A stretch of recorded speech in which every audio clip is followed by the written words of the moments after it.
थी। अन्य कोई लोकतांत्रिक तरीका तब इजाद ही नहीं था कि लोग ये समझ पाए कि आम लोग भी संघर्ष करते हैं।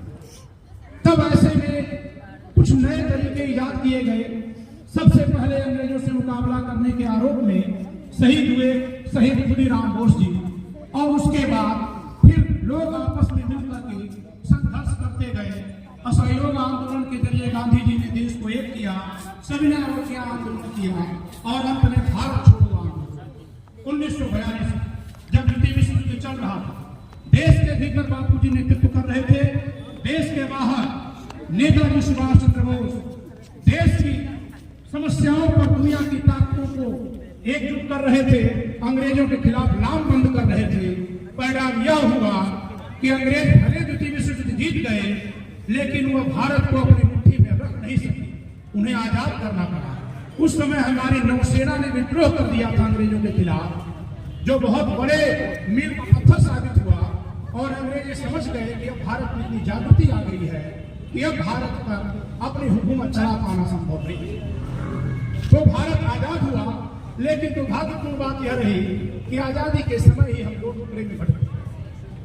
फिर भी हमारे सामने इससे बड़ी चुनौती थी कि देश तो अपने हाथ में आ गया, हम देश का शासन कैसे चलाएं। भारत दुनिया का सबसे ज्यादा विविधता भरा देश है।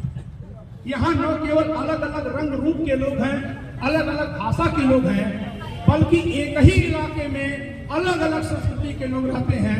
हिंदू धर्म के मानने वाले ही अलग अलग संस्कृति के लोग। इतनी बड़ी विविधता भरे देश में जहाँ बहुत सारी कुप्रथाएं भी थी, बहुत सारी सुप्रथाएं भी थी, आपस में देश के विभाजन से धार्मिक टकराव के भाव भी थे, इन सबको समाहित करने वाला संविधान लिखना देश के सामने बहुत बड़ी चुनौती थी।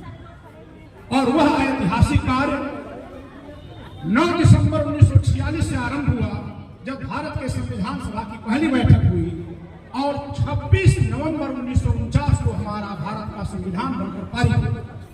कुल 22 खंडों में 395 अनुच्छेदों में समाहित संकलित आपके देश का संविधान आपके हाथ में है, और भारत उससे संचालित होना शुरू किया। जो देश उस समय दुनिया के तृतीय देशों में गिना जाता था।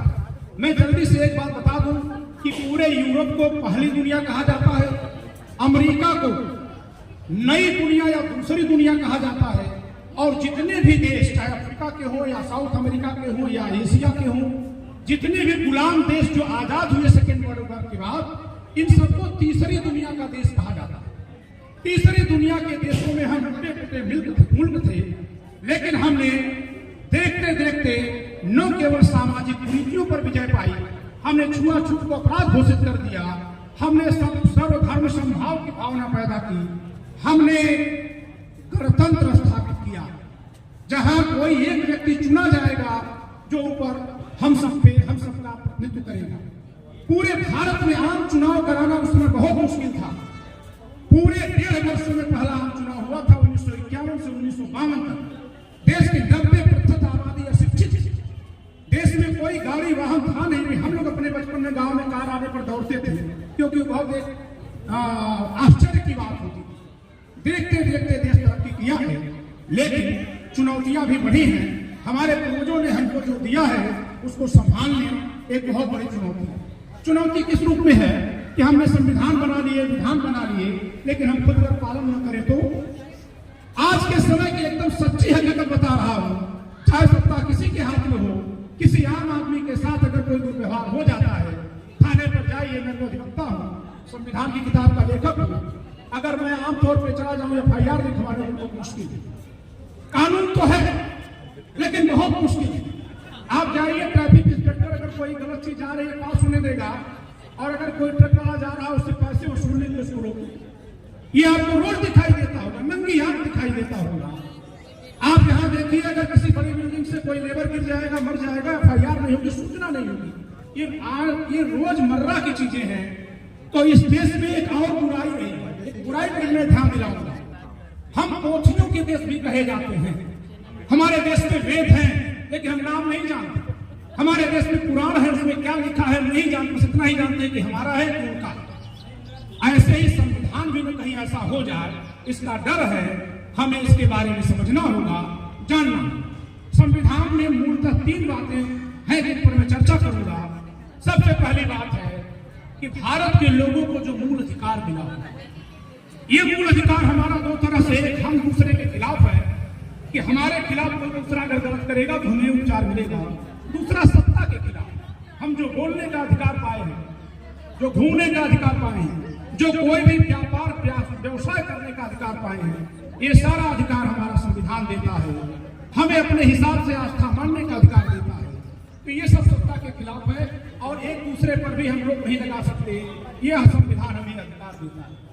लेकिन संविधान इसके साथ साथ हमारे पर कर्तव्य भी डालता है, केवल अधिकार ही नहीं देता। और उसमें सबसे पहला कर्तव्य है संविधान को मानने का, कानून को मानने का, संविधान और कानून के नियमों का पालन करने का, उनको हृदय में संजोने का। दूसरा हमारा कर्तव्य है कि सभी का आदर करने का, किसी के साथ धर्म, जाति, लिंग के आधार पर, क्षेत्र आदि के आधार पर भेदभाव न करने का। हमारा अगला कर्तव्य है कि हम स्वतंत्रता के आदर्शों को याद रखें। उसके आगे कर्तव्य है कि हम महिलाओं के प्रति जो कुप्रथाएं हैं उनका परित्याग करें। उसके आगे हमारा मूल कर्तव्य है, जो सबसे जरूरी है एक राष्ट्र को मजबूत बनाने के लिए, कि हम अपने अंदर वैज्ञानिक चेतना का विकास करें। और उससे भी बड़ा एक कर्तव्य है कि हम अपना सर्वोत्तम विकास करें, जिससे कि हर नागरिक का सर्वोत्तम विकास होने से भारत का सर्वोत्तम विकास हो सके। तो संविधान हमारा बहुत विशाल है, बहुत विशद है। मैं 12 देशों का संविधान पढ़ने के आधार पर तुलनात्मक रूप से कह सकता हूँ कि भारत का संविधान दुनिया का सबसे अच्छा संविधान है। लेकिन कोई भी किताब चाहे कितनी अच्छी चीज दी जाए, अगर उसको मानने वाले उसको अच्छे से नहीं मानेंगे तो फिर वह पोथी में बदल जाएगी, वो बस लिखी हुई किताब भर रह जाएगी। इसके आगे कुछ नहीं। तो मैं चाहूंगा कि गणतंत्र दिवस के दिन हम सब यह भी सोचें कि हम अपने संविधान को जानेंगे और मानेंगे, कम से कम मूल कर्तव्य को जरूर जानेंगे जो हमारा अपना दायित्व है। इन्हीं शब्दों के साथ मैं अपनी वाणी को विराम देता हूँ। धन्यवाद।